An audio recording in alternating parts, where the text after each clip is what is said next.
2월 24일 라이덴틸라이트 말씀 묵상 시작하겠습니다. 사랑하는 주님, 날마다 베푸시는 주님의 은혜를 의지하고 오늘도 우리의 마음을 주님 앞에 활짝 엽니다.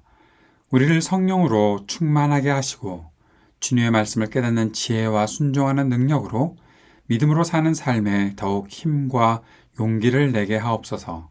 예수님 이름으로 기도합니다. 아멘. 누가복음 12장 54절에서 59절까지의 말씀입니다. 예수께서 무리에게도 말씀하셨다. 너희는 구름이 서쪽에서 이는 것을 보면 소나기가 오겠다고 서슴지 않고 말한다. 그런데 그대로 된다. 또 남풍이 불면 날이 덥겠다고 너희는 말한다. 그런데 그대로 된다.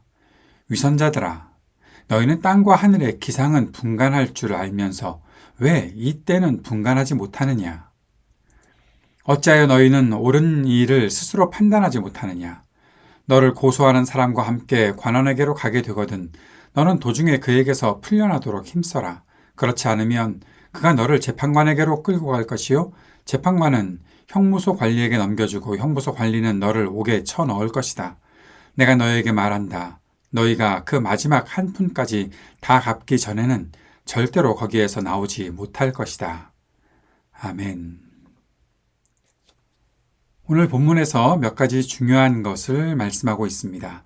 때를 분간해야 한다는 것과 그리고 잘못을 범했을 때 빨리 고치고 자신을 고소하는 사람에게서 풀려나도록 해야 한다라는 것이죠.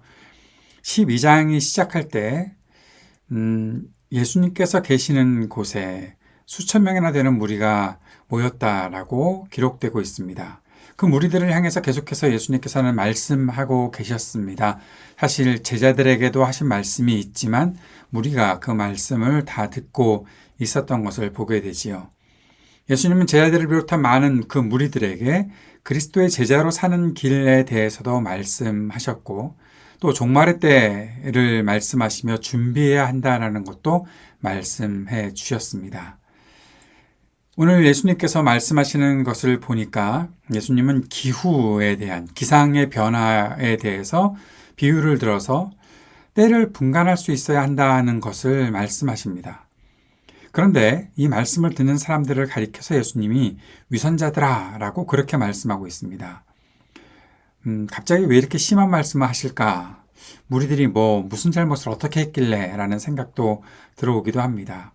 그런데 여기 위선자들이라고 하신 그 사람들은 다른 사람들을 속이거나 어떠한 해를 끼친 그런 가해자라고 생각하기보다는 뭔가 알지 못하는 사람들을 가리키고 있는 것이 아닐까 하는 생각이 들어옵니다. 때를 분간하지 못하는 사람들을 향해서 위선자들아라고 했으니 뭔가 아직도 모르는 이러한 때를 그냥 잘 모르면서 그냥 넘어가 버리는 사람들을 향해서 위선자들이라고 말씀하셨던 것이죠. 왜 알려고 하지 않느냐? 왜 그들은 알려고 하지 않았을까라는 생각을 해보면서 이 말씀이 적용되었으면 좋겠습니다. 앞의 내용과 함께 정리해보면 이런 내용이라고 정리할 수가 있습니다. 때를 분간할 수 없으면서 잘못된 길을 아무 의식 없이 살아가는 사람들, 그 사람들을 가리켜서 위선자라고 하셨던 것이죠. 이 말씀이 굉장히 중요한 말씀입니다. 모르면 배워야 되는데, 그리고 배울 때도 정확한 것을, 옳은 것을 배워야 하는데, 틀리는 것도 대충 또 배워놓고, 내가 다 아는 것처럼 생각하는 사람들. 그래서 결국 중요한 때가 왔는데도 그것을 분간하지 못하는 그런 사람들을 가리켜서 위선자라고 하셨으니, 이 말씀이 지금 이 세대를 살고 있는 우리들에게도 간혹 적용되는 경우가 있지 않을까라는 생각이 들어오게 되는 거죠. 그리고 예수님이 이어서 옳은 일에 대한 판단에 대해서도 말씀하셨습니다. 옳은 일을 판단하고 행할 수 있어야 한다는 거죠. 빚을 졌는데 갚지 못해서 결국에는 끌려가서 형무소에 옥에 갇히게 되는 그런 일들 만들지 말고 갚아야 할 것이 있으면 빨리 다 갚아라 라고 말씀하셨던 것입니다. 왜 옳은 일이 있는데 잘못을 범해놓고서도 그것을 고치려고 하지 않느냐라고 말씀하시는 것이죠. 특별히 종말의 때가 가까이 올수록 잘못된 행동이 있다면 고쳐야 하고 옳은 일을 행할 수 있어야 한다라고 강하게 말씀하셨던 것입니다. 사랑하는 여러분, 그리스도의 제자로 사는 삶은 주님께서 맡기신 사역을 감당하는 삶이 됩니다. 그런데 그 사역을 감당할 때 때를 분간할 수 있어야 하겠지요. 왜냐하면 그리스도의 제자들은 결국 우리의 주인이신 예수 그리스도께서 다시 오실 때 그 날을 준비하고 살아가야 하고, 그리고 그러한 일들이 언제 일어날까? 뭐 정확한 때는 알 수가 없지만 지금 오늘 사는 우리의 삶 속에서 아, 그리스도께서 오셨을 때 내가 잘 준비되고 있는가 하는 일들을 분별할 수 있어야 하는 것이고, 잘못이 있다면 고칠 수 있어야 하는 그러한 지혜, 분별력이 필요하다는 것이죠. 옳은 일을 행함에 있어서는 신속해야 되고 완전할 수 있어야 한다는 것도 기억해야 하는 것입니다. 그것이 그리스도를 따르는 사람들의 태도가 되는 것이죠.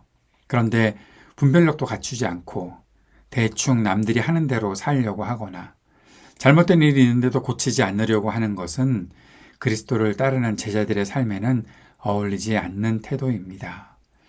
11장 말씀, 긴 말씀들이 쭉 진행되면서 우리의 마음속에 어떤 생각이 들어오고 있습니까? 내가 그리스도의 제자로 살아가고 그리스도를 따르는 삶을 살면서 나는 정말 옳게 주님의 길을 따라가고 있는가?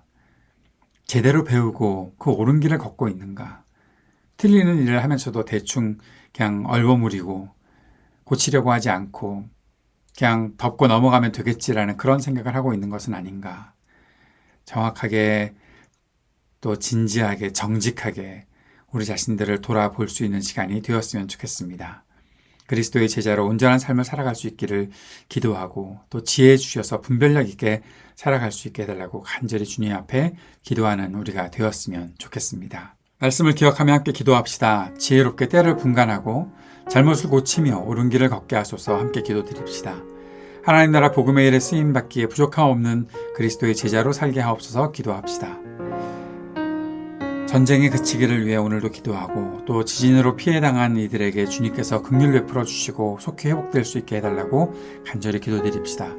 아픈 사람들의 치유를 위해 기도하고 우리 삶의 터전에 희망이 있기를 위해 기도하고 청년들과 노인들 또 소외된 이웃들 주님께서 돌보아 주시고 함께해 주시기를 위해 기도합시다. 우리 교회를 위해서도 함께 기도하면서 쓰임받는 교회 될 수 있게 도와주옵소서. 기도하는 시간 갖도록 하겠습니다.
하늘에 계신 우리 아버지여, 이름이 거룩히 여김을 받으시오며 나라가 임하시오며 뜻이 하늘에서 이루어진 것 같이 땅에서도 이루어지이다.